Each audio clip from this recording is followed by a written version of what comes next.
publiko mula sa mga lungsod hanggang sa kasulok-sulukan ng mga barangay. Kung ikaw ay may sumbong at suwisyon, iparating yan sa DILG sa DZRH Break Time. Mapakikinggan tuwing Miyerkules alas 4 hanggang alas 5 ng hapon kasama ang lingkod sa pagbibigay serbisyo publiko, sila kay Deo Macalma at ang Department of the Interior and Local Government, live sa DZRH Radio, DZRH TV at DZRH Digital, Facebook, YouTube at DZRH website. DILG sa DZRH Break Time. Pilipinas, ang oras 8 minuto makalipas ang alas 4 ng hapon. Narito na ang programang Boses ng Mamamayang Pilipino. Programang ilalahad ang mga ginagawa, mga nagawa, mga programa para sa pag-unlad, balita, aksyon at serbisyo publiko mula sa mga lungsod hanggang sa mga baryo. DILG sa DZRH Break Time. Kasama ang lingkod sa pagbibigay serbisyo publiko, sila kay Deo Macalma at ang DILG, Department of the Interior and Local Government, live sa DZRH Radio, DZRH TV at DZRH Facebook, YouTube at DZRH website. DILG sa DZRH Break Time.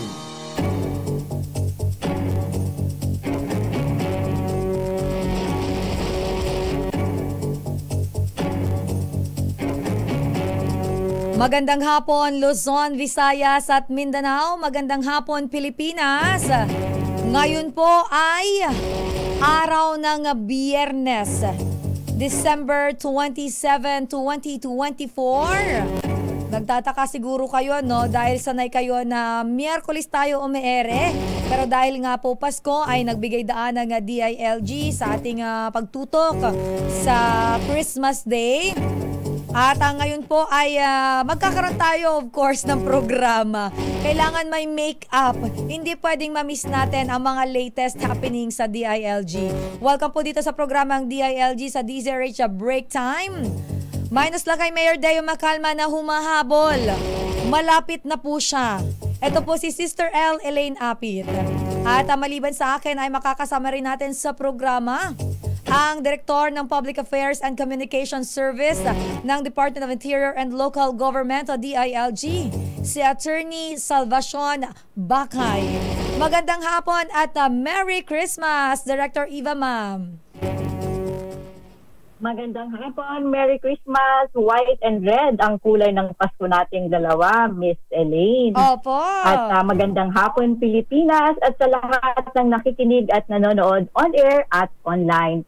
Ang DILG po ay inyong makakasama live dito sa DZRH Break Time upang mas mailapit po ang ahensya sa publiko pagdating sa pagbibigay ng serbisyo.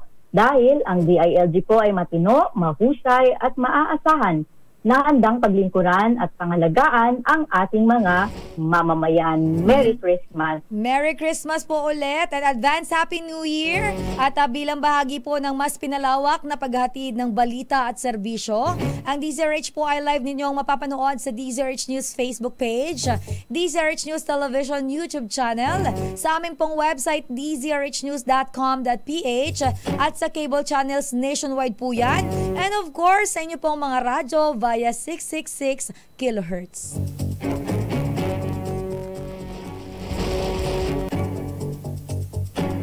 Para naman po sa inyong mga katanungan, mga nais idulog sa ahensya o suhestyon, tayo din po ay naka-live at mapapanood sa DILG Philippines official Facebook page.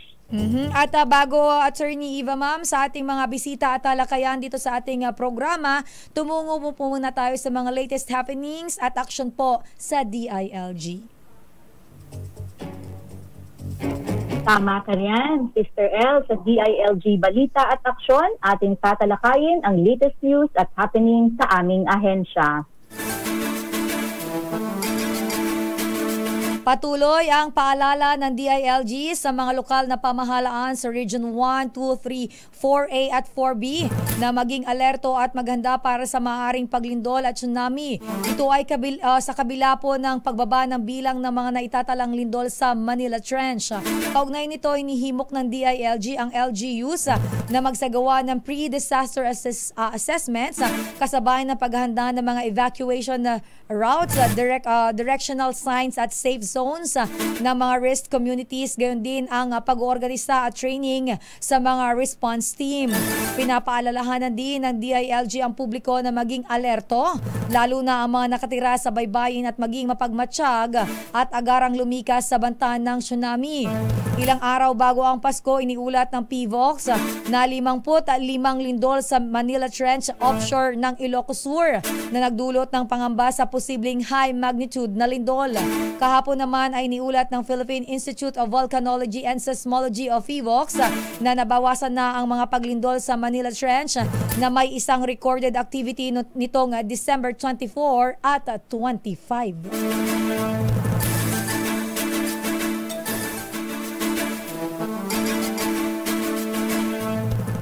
Samantala, go ahead po, Attorney. inuri naman ni DILG Secretary. Samantala, pinuri naman ni DILG Secretary John V. Cremulya ang Philippine National Police o PNP sa pagtiyak ng mapayapa at maayos na pagdiriwang ng Kapaskuhan sa bansa.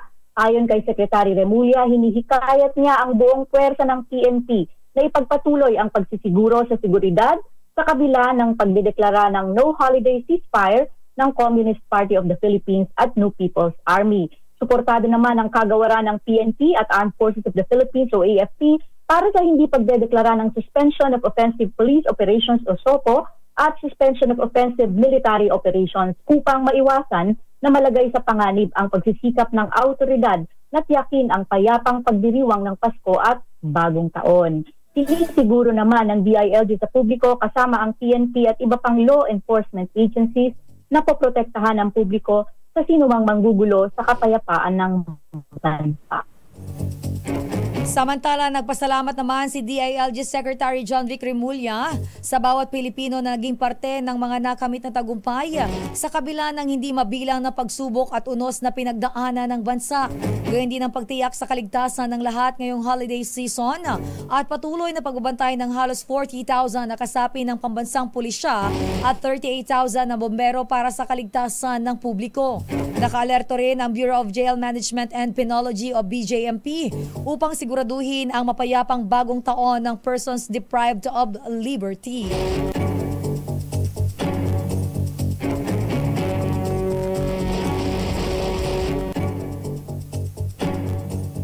Samantala, sa iba pa nating balita, medyo naghang yata si Director Eva.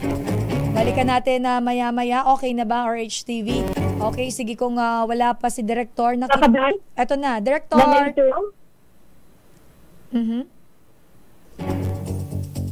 Ayan. Okay na po. So, Ayan. Go ahead, Director Eva, ma'am. okay na ba ako, Sister El? Yes po, yes po. Alright. Matagumpay na na-turn over sa bayan ng Matungaw, Lanao del Norte ang dalawang infrastructure projects na pinondohan sa ilalim ng Local Government Support Fund o LGSF at Seal of Good Local Governance or Incentive Fund. Ang mga nasabing proyekto ay mga 2-story multipurpose building sa Barangay Poblacion at drainage canal sa Barangay Panggi.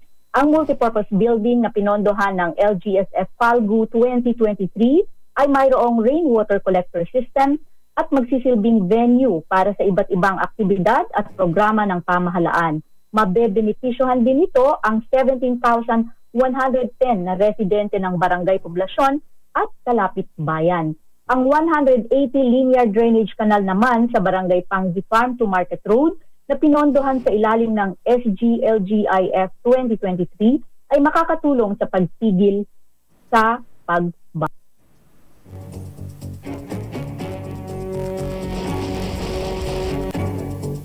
Inuri naman ni DILG Region 10 Officer in Charge Yvette Tolentino Sunga ang pamumuno ni Mayor Jaber Asis at Vice Mayor Aisha Asis at ang lokal na pamahalaan ng matungaw sa kanilang pagkapanalo sa Seal of Good Local Governance, Subaybayani Awards at Anti-Drug Abuse Council Awards. Anya, ang mabuting pamamahala at pagtutulungan ng matungaw LGU ay isang ehemplo sa ibang LGUs na sinisiguro na matutugunan ang pangangailangan ng komunidad.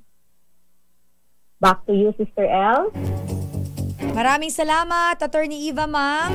At ilan lang po yan sa mga balitang hatid ng DILG.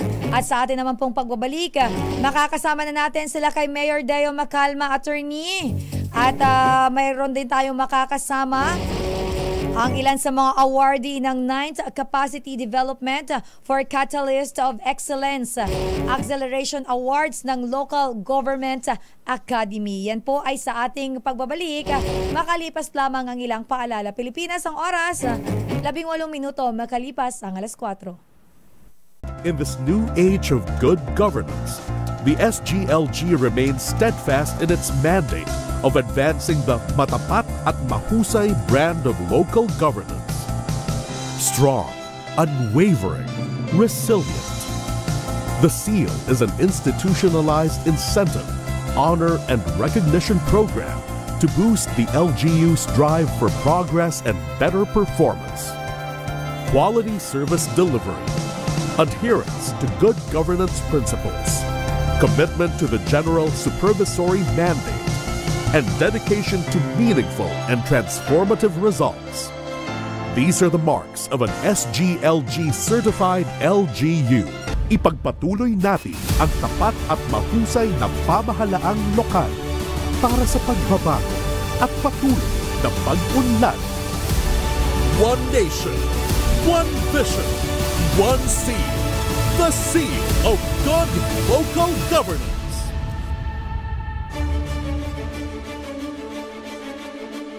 Publiko mula sa mga lungsod hanggang sa kasulok-sulukan ng mga barangay. Kung ikaw ay may sumbong at suwisyon, iparating yan sa DILG sa DZRH Break Time. Mapakikinggan tuwing Miyerkules 4 hanggang 5 ng hapon kasama ang lingkod sa pagbibigay serbisyo publiko, sila kay Deo Macalma at ang Department of the Interior and Local Government live sa DZRH Radio, DZRH TV at DZRH Digital, Facebook, YouTube at DZRH website. DILG sa DZRH Break Time.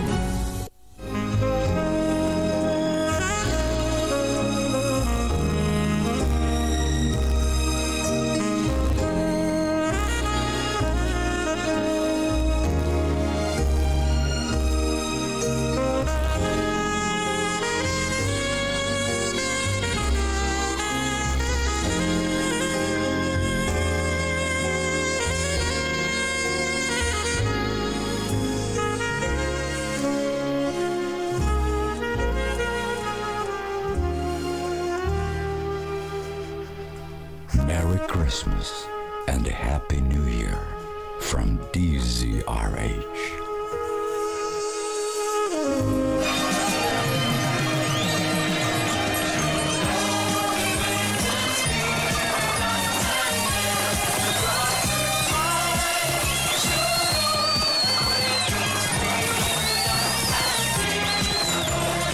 Happy New Year, Attorney Eva Bakay. Kumusta po? Happy New Year. Kay Mayor, kumusta dyan? Ayan. Paskong-Pasko na. Tapos na pala. Hindi pa. Ayan. Maraming salamat, Sister L. At siyempre, Attorney Eva, nagbabalik po ang DILG sa DZRH Break Time at ngayon naman ay huling linggo ng Disyembre. Ang bilis ng panahon na attorney director matatapos na ang taon. At ngayon naman ay makakwentuhan natin. 2025. Oo, ayan. The next week. 4 days na lang attorney at 2025 na tayo, ba? At ngayon attorney makakwentuhan natin ang ilan sa mga kinilala ng sa Capacity Development for Catalyst of Excellence o CapDev Accelerator Awards ng Local Government Academy o LGA.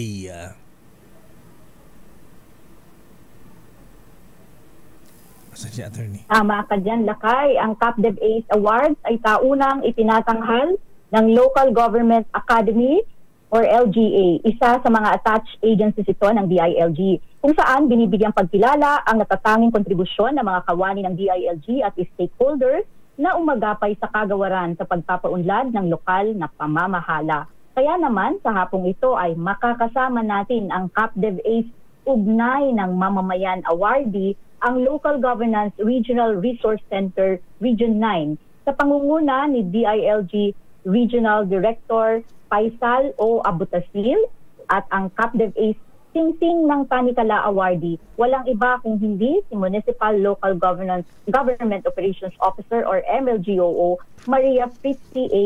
Espanyol. Magandang hapon po, RD Pai, at sa iyo, Ma'am Fritzi. Magandang hapon, Attorney Bakay, and of course sa ating batikang announcer, si Deo Macalma. Ang aming taos-pusong pagbati ng masaganang bagong taon sa lahat. Magandang hapon, Director Faisal. Assalamualaikum. Warakmatullah wabarakatuh, Director. Alaikumussalam, Deo. At kay Mama Maria Fritzi Espanyol. Mama Maria, magandang hapon. Happy New Year. Good afternoon po sa lahat. Merry Christmas po. Ayan. Attorney Eva, take it away. Ayun, unahin na natin ang kwentuhan kay RD Pai. RD Pai, ang DILG LGRRC 9 po ay itinanghal na ugnay ng mamamayan winner ngayong taon. Ibahagi niyo nga, RD, ang sikreto ng LGRRC 9 sa tagumpay na ito. Maraming salamat Tony Bakay, no, sa pagkakataong ito. Ibinabahagi po namin ang aming tagumpay sa LGRRC 9 na nagwagi po sa 2024 CapDev Award as LGRC 9 bilang ugnay ng mamamayan winner for this year 2024, no. Kami po ay masyadong masaya and masyadong inspired with that win, no, kasi sa aming pong paglalakbay sa LGRC 9 ay hindi po walk in the park. If you can still recall, Tony Bakay, noong 2020 nagsimula po kami sa pinakamababang rango hanggang sa pinagpatuloy po namin ang aming inisyatibo. 2022 naging number 10 kami, and luckily noong 2023 napanalunan namin ang unang ugnay ng mamamayan winner ng 2023, at sa pagkakataong ito 2024 ay naulit muli ang aming panalo bilang best LGRC in the entire country. Direktora Faisal, ano po ang proyekto at programa na maipagmamalaki po niyo sa Region 9 na tunay pong nakatulong sa mga lokal na pamahalaan dyan po sa inyong rehiyon, Director, sir? Ang mga programa pong aming ipinapatupad ay ito pong tinatawag nating Capacity Development Analytics, kung saan tinutukoy po natin yung mga pangangailangan ng ating mga local government units, kung ano po yung kanilang mga kakulangan, at saka ano po yung pwedeng intervention na gagawin ng Department of the Interior and Local Government. Although alam po namin na hindi po lahat ng kinakailangan ng LGU ay may bibigay ng DILG, kaya kasama po natin ang entire bureaucracy, no, pasasabi natin bureaucracy kasi multi-stakeholders strategy ang ginamit natin. May mga other departments na in-engage natin para mag-provide ng capacity building sa ating mga local government units. And also, the participation of local resource institute ang ating mga universidad na alam naman natin na sila yung nagpo-provide din sila ng capacity building sa ating mga local government units. Director Eva. Naku, may delay si attorney. Hello, Mr. Ardipay. I'm back here now. Okay, go ahead, attorney. Capacity development interventions or mga training. Ano daw po ang nabanggit niyo po, sir, no? Ayan, Director Pai, medyo delayed lang ng konti yung tanong ni Attorney Director Eva, pero ang tanong po niya ano po ang mga capacity development interventions o trainings na hatid po ng LGRRC 9 para po sa mga LGUs, Director Paisal? Marami po mga training interventions na ginagawa ang ating mga local government resource center. While dito sa regional office, we have lined up activities, mga training activities based on our operational plans and budget. But yung pagkakaroon natin ng capacity development analytics, nakikita po natin yung mga pangangailangan ng mga local government units, kung saan sila mahina, at saka sino yung mga local government units na talaga nangangailangan ng tulong. So, ang mga training na ginagawa natin is yung paano mag-prepare ng mga plano, especially along the areas of disaster preparedness. Kasi ang DILG po naman is vice chairman po kami sa disaster preparedness. Kaya tinututukan po natin ang pangangailangan ng mga local government units para maging handa sa mga sakuna. Yung mga ating mga gender and development interventions, pinapaigting din po natin ito. At saka dinidevelop po natin yung capacity ng ating mga local government officials para mas maayos na may patupad ang kanilang mga tungkulin sa kanilang mga kababayan. Ayun, Director? So, sir, itong mga capacity development interventions na ito, paano po kaya maipagpapatuloy ng LGRRC Region 9 ang ng mga LGUs tungo sa mahusay na pamamahalang lokal, sir? Ang ginagamit po talaga natin in determining the capacity needs of yung ating mga local government units. Ito yung tinatawag nating data-driven strategies, kung saan talaga nanggagaling sa isang datos, sa isang pag-aaral yung capacity needs ng isang LGUs. And at the same time, yung collaborative partnership between sa ating mga concerned national line agencies, local resource institute, because we really believe that we cannot do everything. Kailangan natin ng tulong ng ating mga kasamaan sa national government. Kailangan din natin ng tulong ng ating mga local resource institute. So yan yung ating magiging strategy. Dinidetermine po natin yung kanilang pangangailangan. At higit sa lahat, kaya pong gawin ng LGRC 9 ang kasi ito integral part ng organization, yung ating yung LGRC, at saka pinapaigting po talaga natin yung knowledge management, hindi lang sa paggawa ng mga information materials, kundi pati sa mga advocacy activities. Pinapaigting po ng DILG Region 9 o pinapaigting ng LGRC ang aming inisyatibo sa mga bagay na ito.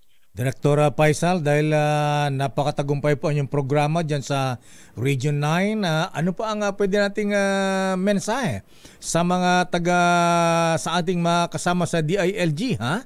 At siyempre yung pong mga kasama sa LGU sa Region 9, sa Zamboanga Region. Deo, siguro ang masasabi ko lang dito is gusto natin magpasalamat sa ating mga local government units, sa kanilang suporta din sa Department of the Interior and Local Government. And of course, higit sa lahat sa ating mga kasamaan, sa kanilang pagsusumikap na may deliver yung capacity intervention sa ating mga local government units, no? Para sa kapakanan ng ating mga local government units. Hindi po magagawa ng DILG Region 9 to wala rin pong tulong yung ating mga kasamaan sa national government agencies na meron kasi tayong organized DEO na tinatawag natin most stakeholders forum o di kaya advisory committee na kung saan kasama natin yung mga concerned national agencies sa pagpapatupad ng mga capacity building, pagtulong sa ating mga local government units para mas lalo silang mapaunlad sa kanilang mga komunidad. Ayan, maraming salamat po, Director Faisal Abutasil. Assalamualaikum, Director Eva. Happy New Year, sir. Congratulations po ulit sa inyong pagkapanalo. Maraming salamat, Atty. Eva and Mr. Deo Macal. Maraming salamat, Director Faisal Abutasil. Assalamualaikum. Happy holidays, Director. At ngayon naman, Director Eva Bakay, abay makasama naman natin ang isa namang opisyal ng isa sa mga awardees din ng Municipal Local Governance Operations Officer. Ayan, si Ma'am Maria Frichi Espanyol. Wow. Ma'am Frichi, buenas tardes. Feliz Navidad, Ma'am Frichi. Magandang hapon po sa lahat. Magandang hapon po, Sir Deo. Ayan, kala ko taga-Spain si Ma'am Espanyol. Ay, hindi po. Okay, take it away, Director Eva Bakay. Ayan, magandang hapon po, Ma'am Fritzy. Good afternoon, Ma'am. Yes, so kwentuhan natin o ibahagi natin kung ano nga ba yung naging kayo ang instrumento sa pag-oorganisa ng Kamlung Banwe or Guardians of the Land na naging daan sa pagpapasara ng New People's Army Elementary School. Maaari niyo po bang ikwento sa amin kung ano itong Kamlung Banwe at paano ito nakatulong sa pagpapasara nga noong New People's Army Elementary School, ma'am? Okay. Originally po, ang tawag po dito is Bagani. And then later on, change ni Mayor into Kamlung Banwa. Ang Kamlung Banwa or the Guardians of the Land, sila po yung mga former rebels natin na nag-surrender as part of their reintegration sa community, para maalis na rin yung mga stigma against them. They become instrumental po sa identification ng mga former stations nila. Tapos in coordination sa Armed Forces of the Philippines, ang EFP po natin is nag-conduct ng CSP dun sa mga areas identified. And then yun po in a way nag-lead into the closure of yung schools run by NPA in Upper Suyan. And then tayo po kasi as DILG, tayo po yung head secretariat ng MPOC o yung Peace and Order Council. Tayo din po yung task to, together with the LGU to formulate po yung ating tinatawag na Peace and Order and Public Safety Plan.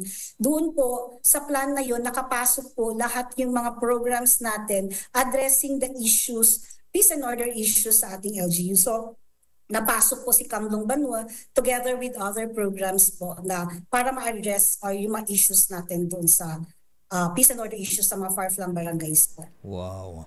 Mama Fritchie, isa din po pala kayo sa kasama para maging fully operational ang Malapatan College of Science and Technology. Paano ito nagawa, Mama Fritchie, at may mga naging katuwang ba kayo sa yung ginawang benchmarking sa iba pang kolehiyo dyan po sa rehiyon ng Mindanao? Yes po. Napag-utusan po tayo ni Mayor kasi primary program ni Mayor is ang education. So, napag-utusan po tayo na mag-arrange ng benchmarking to other LGUs para makagather ng data on how to establish the local college. Together, nag-coordinate lang po tayo sa mga other DILG counterpart natin sa Glan, Sarangani Province, sa Makilala, North Cotabato, and then sa Buena Vista, sa Bohol, and then sa Santo Tomas in Tagum. So yun po yung 4 na LGUs na pinuntahan ng LGU para po maka-assist, para po maka-benchmark kami on how to establish the local college po. Ayun. So, Ma'am Fritzy, para po sa inyo, nakikita po natin na very focused po kayo sa programang ito. Bigay todo po yung suporta ng DILGM municipal level sa LGU. Gaano po kahalaga ang edukasyon sa pag-unlad ng lokal na pamayanan? Ang education po, lalo na sa senaryo ng Malapatan, it's a key para i-break yung poverty.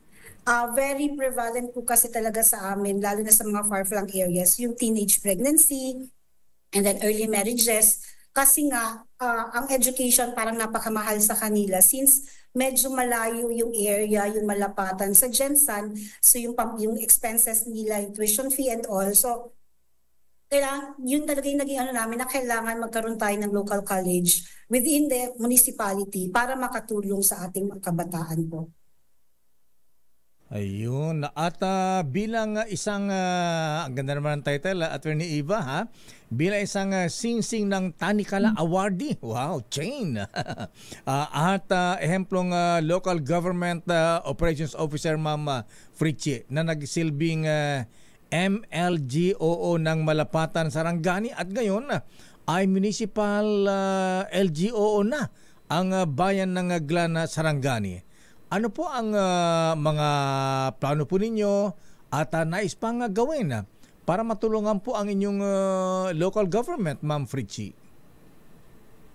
Sabi nga po sa kanta namin sa Bayat LGOO, which states, halina tayo na sa labas ng bayan. Mga LGUs dapat tatulungan, palitawin natin ang kanilang taglay na kakayahan. So, as DILG soldier, it is our prime duty to assist 100% or 101% ang ating mga LGUs. So, andun pa rin yung constant natin na pagtulong, pag-assist sa kanila, sa LGU, irregardless po kung saan tayo ma-assign. Yun naman po kasi talaga yung duty natin. Tulungan po ang ating mga LGUs para maging mas effective, efficient, and transparent sila in their governance. Ayan, Attorney Eva. Ma'am, alam ko po, your whole sharing has been an inspiration for our listeners, no? At malaman na ang DILG at the municipal level ay nagbibigay ng gabay sa mga lokal na pamahalaan. May inspirational message po ba kayo or panghuling mensahe para sa ating mga kapwa LGOO at public servants, ma'am? Para po sa aking kapwa MLGOOs, I know it is hard. Mahirap po talaga. Lahat ng ginagawa natin, yung mga audit, monitoring reports. On top of that, meron pa po tayong ISO and DMS. Full of challenges po talaga ang buhay sa field. But let us keep on moving and continue to live up to the LLG standard of ay matino, mahusay, and maaasahan. At the end of the day, we are doing our job not only for our family, but for the community as well. The ability to triumph always begins with us. So with that, Merry Christmas po sa lahat. Ayun. Maraming salamat po DILG Region 9 RD Paisal Abutasil at MLGOO Maria Fritzi Espanyol. Happy New Year and congratulations po sa inyong pagkapanalo sa CapDev Ace Awards. Thank you very much. Congratulations, Ma'am Fritzi. Ayan, at Director Paisal dyan po sa Region 9.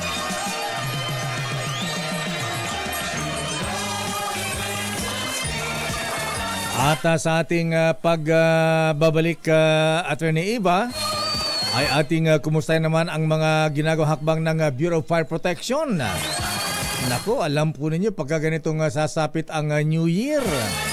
Dahil po sa mga paputok, mga kwitis, rabentador, ay minsan ay nagiging sanhi po ng sunog, Attorney. Ha? Kaya mamaya malaman natin sa Bureau of Fire kung ano ba ang dapat nating gawin para ligtas ang publiko sa pagsalubong ng New Year. Ikaw ba, Attorney, nakahanda ng magpaputok? Ano ba ang paputok mo na inihanda? Ay nako, Lakay. Mula noon hanggang ngayon, planggana ang aking paingay. Planggana at kaldero, ha? Ayan. Akala ko meron ka rin mga paputok, mga Goodbye Philippines, Bin Laden, ganyan. O kaya kahit man lang fountain, mga ganyan, luces. Ala ka bang ganyan, Attorney? Natuloy natatakot ako doon. Baka masunog ako. Ayan, nasa bagay, totoo yan. Okay na naman, basta wag lang yung malalakas. Yung mga maliliit lang, hindi masyadong delikado. Pero bago natin kausapin ang mga taga Bureau of Fire Protection Attorney, abay batiin ko lang itong mga nagbe-birthday ngayon. Abay Attorney, ha? Ayan, itong isang kaibigan natin sa Supreme Court. Birthday pa lang ni Associate Justice Japar Di Maampaw. Wow. Justice Japs, happy birthday. Binabati siya ng dati niyang girlfriend. Ayan. Gina ang pangalan. Ayan. Gina Di Maampaw na ngayon. Ayan. Happy birthday, Justice. At happy birthday din kay Kuyang General Rene Calonso. At siyempre, yung kaibigan nating hepe ng Pasay City Chief Prosecutor dyan sa, siyempre, dito sa Pasay, si Chief Elmer Rillo. At batiin din natin ng happy birthday. Parang painting lang ito sa The Louvre, ha? Si Mona Lisa Liseralde. Ayan, binabati ni Mother. Si Mother Carolina Carol Liseralde ng Pasig City. Happy birthday! At kay ating chat Lugarto ng, ayan, binabati ng mga brethren sa Sandigan Golfers. At happy birthday din kay Manong Johnny Felizar ng Lawag City. Naragsak ka pa nagkasangay Manong Johnny Felizar. Pagbati mula kay Attorney Vladimir Pelaez Momo. At advance happy birthday din kay retired Supreme Court Justice, si Kuyang Justice Arturo Brion. Happy birthday sa inyo pong lahat. May have more birthdays to come. Good health and more blessing. Babalikan po natin ang mga taga Bureau of Fire and Protection. Dito pa rin sa ating palatuntunang DILG sa DZRH Break Time. Pinakahuling mga balita, kaganapan, DILG, balita at aksyon. The Seal of Good Local Governance for Barangay is more than just an award. It's a commitment to excellence, a journey towards efficient, equitable, and quality public services.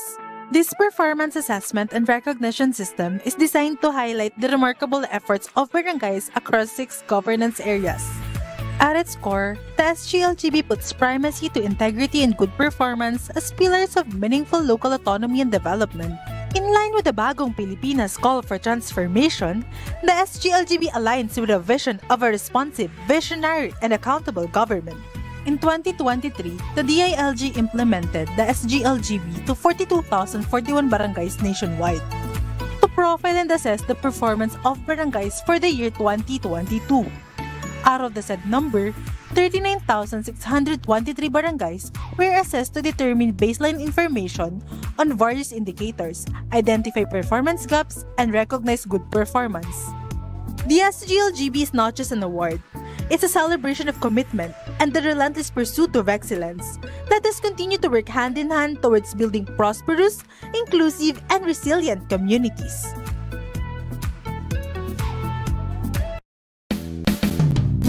Mga balita, kaganapan, DILG, balita at aksyon.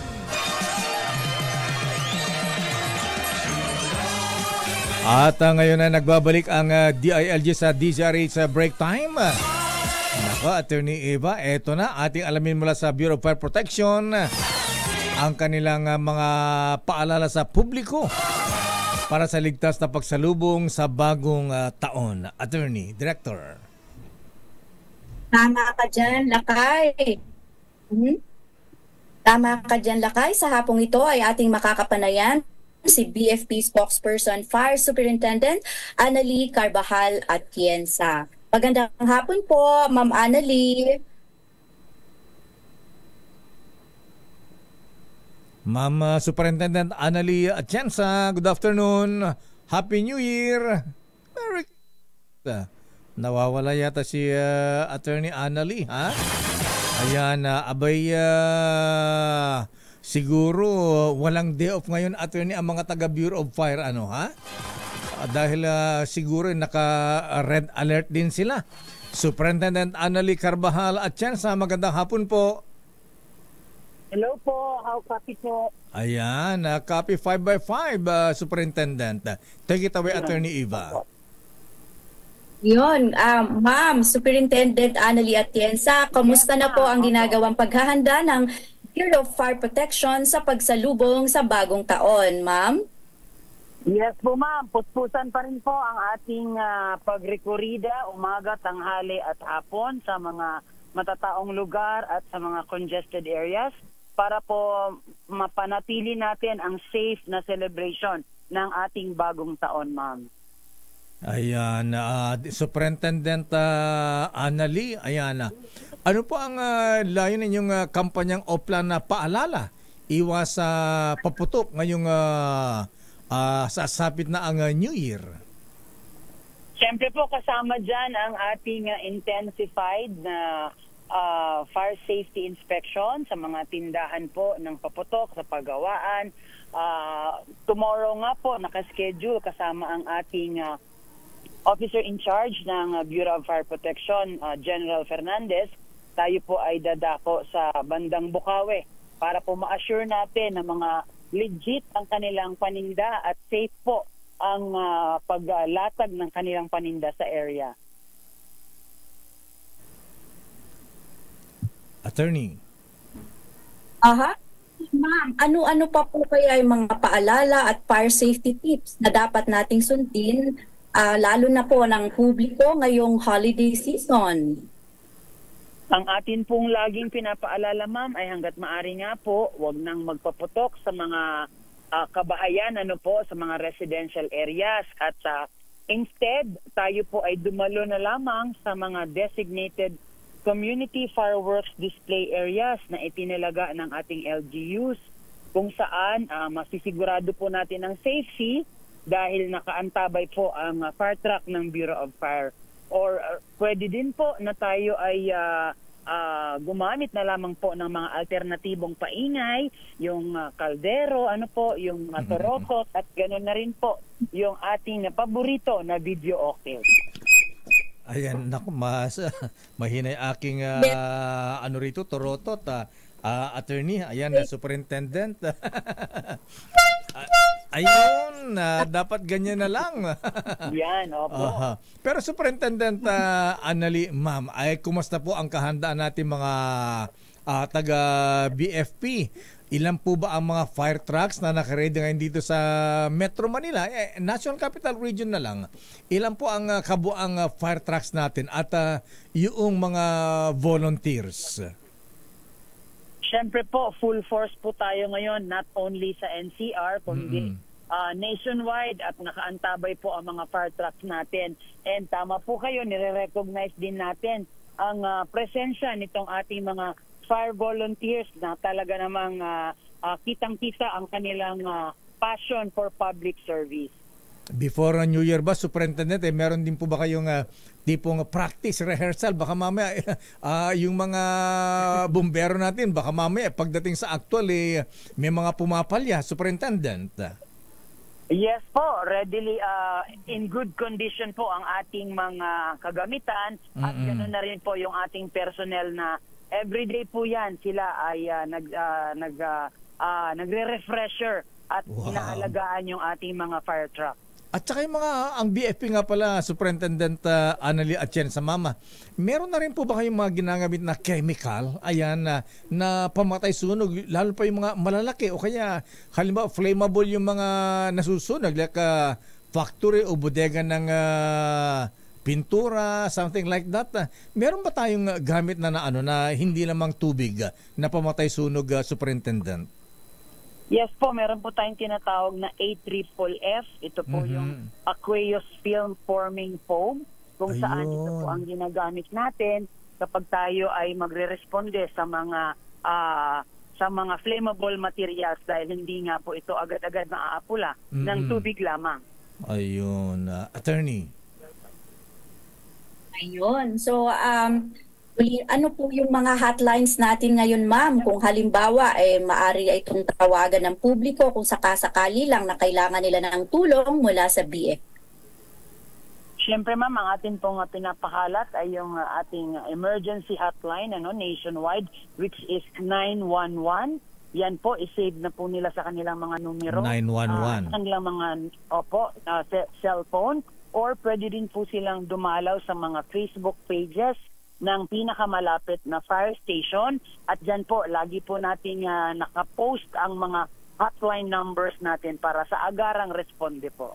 Ayun, maraming salamat po Direktora Fire Superintendent Annalie Carbajal Atienza.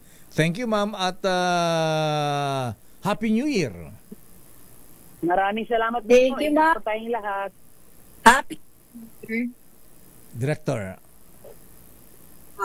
Mula po sa DILG at sa aming kalihim, Secretary John Vic Remulla, sa ating pong pagharap sa parating na bagong taon, kasama po ninyo ang DILG sa patuloy nating pagtahak tungo sa tunay na payapa, maunlad at progresibong bagong Pilipinas. Muli, kami po ay bumabati ng isang masaganang bagong taon sa ating lahat at salamat po sa inyong patuloy na pakikinig at pagsuporta sa ating programa DILG dito sa DZRH Break Time. Maraming salamat po sa inyong pagtutok sa ating programa hanggang sa susunod na hanggang next year. Ayan, next year na tayo, Attorney, ha? Ayan, siyempre, araw pa rin ng Miyerkules, alas 4 hanggang alas 5 ng hapon. At siguro baka next year makasama natin na Attorney ang bagong direktor ng DILG, Secretary John Vic Remulla. Thank you. Maraming salamat po muli. Ako po si Iba, Public Affairs ng DILG. Happy New Year! Happy New Year, Attorney. Naragsak nga Pasko ken baro atawen. Ako naman po, si Deo Macalma. Inyong napakinggan ang DILG sa DZRH Break Time. Kasama ang lingkod sa pagbibigay serbisyo publiko, sila kay Deo Macalma at ang DILG. Hanggang sa susunod na Miyerkules, alas 4 hanggang alas 5 ng hapon. Tumutok, makinig dito sa DILG sa DZRH Break Time. This time check is